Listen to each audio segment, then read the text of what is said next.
Emmett's house was a picture-perfect vision of the American dream.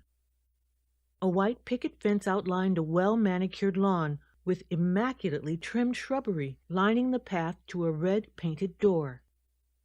It was better than most people could hope to afford in the outside world, with the recession going on.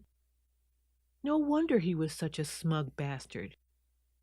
Before I had even finished knocking, the door was pulled open, revealing the alpha of the Blackfoot Werewolf Reservation, who had been expecting me the entire time. His dominant brown eyes looked down on me with amusement before he invited me inside for the grand tour. The house oozed with luxuries vacant from most of the other werewolf domiciles. Rich wooden furniture and leather-upholstered seating were a hallmark for those that worked hard within the community, but Emmett got it all for free, just for being the leader of the pack. "How many months have you lived in this?" I asked while he showed me the master bathroom. His tub was large and jetted, even better than mine. "Are we starting the interview now, Miss Ravine, or would you prefer to wait till we get to the living room?" he said.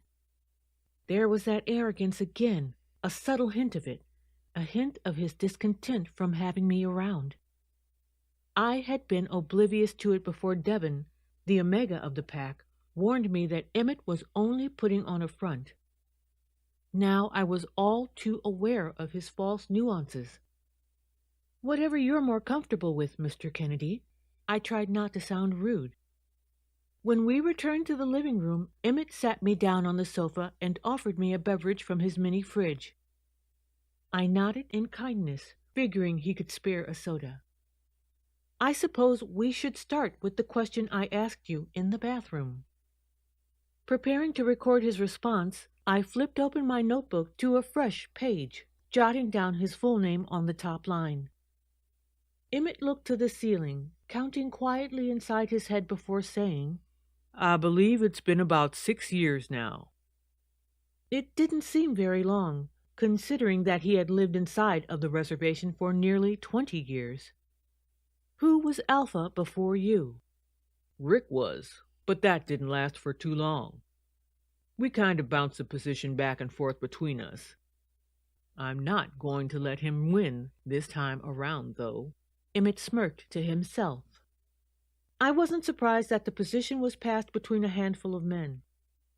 The hierarchy trials were probably like any other stale competition. When you pitted the same group of people against each other repeatedly, it didn't make much sense to expect a consistently different result. "Well," I continued, "I already know your age and how long you've lived on the reservation, so I'll move on to the things I don't know about you." "That makes sense." He interrupted me. "How did you contract the lycanthropy disease?"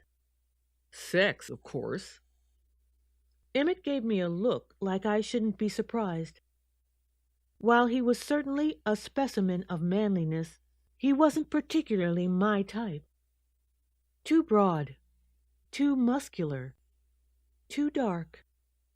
And I wasn't a fan of chest hair either.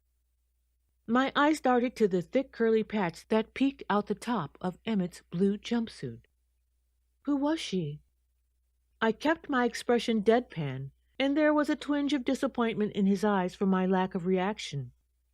Perhaps he thought he could get any woman he wanted.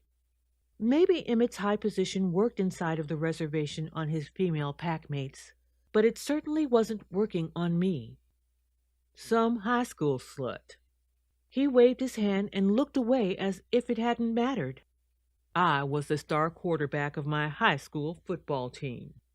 Girls were a dime a dozen." "So you don't know which one gave it to you?" "Nope." "You say that girls were a dime a dozen. I'm assuming that meant you slept around a lot. Don't you worry that you might have passed it on to someone else?" "I did pass it on to someone else." Emmett replied without shame.